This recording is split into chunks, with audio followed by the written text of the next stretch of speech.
Hello guys, আশা করি সবাই ভালো আছেন। তো গাইস, আমি অনেক ভালো আছি। আমাকে দেখে মনে হচ্ছে যে এটা কোনো বিয়ের বাড়ি বা কোনো বড় ধরনের অনুষ্ঠান। হ্যাঁ, এটা একটা অনুষ্ঠান, তবে আমাদের হিন্দুদের সব থেকে একটা বড় উৎসব হলো দুর্গাপূজা। আর এই উৎসবে যদি আমরা ঘুরতে না যাই তাহলে ভাই আমাদের জীবনটা একবারে বৃথা। তাই আমরা সকল ভাই ব্রাদার মিলে ঠাকুর দেখার উদ্দেশ্যে নিয়েছি ছোটোখাটো একটা পিক আপ। তাই এখন আমরা রওনা দিলাম সিন্দুর মূর্তির উদ্দেশ্যে। সেখানে যাব, খাবো দাবো, এখন ঘোরাফেরা করব। তো অবশেষে আমাদের কুলাঘাটের ব্রিজের উপরে একটু দাঁড় করালাম, কারণ নাকি সবাই নাকি একটু সেলফি টেলফি তুলবে। তো পূজায় কিছু কিছু জায়গা যে এমন কিছু ডেকোরেশন দেখে হয়তো আমাদের মাথা ঘুরে যায় ভাই।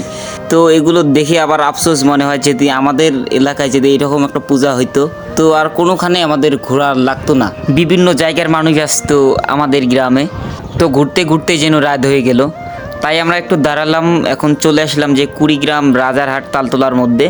তো সেখানে দেখি যে অনেক একটা ভালো পজিশনে আরতি হইতেছে, অনেক সুন্দর। তো এখানে একটু উপভোগ করে আমরা চলে যাব বাড়ির উদ্দেশ্যে।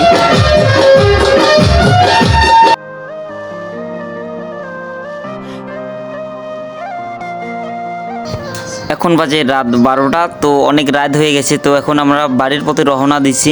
আর বড় বাড়ি হাটের মধ্যে এমনভাবে আসি যে একটা জ্যামের মধ্যে পড়ছি।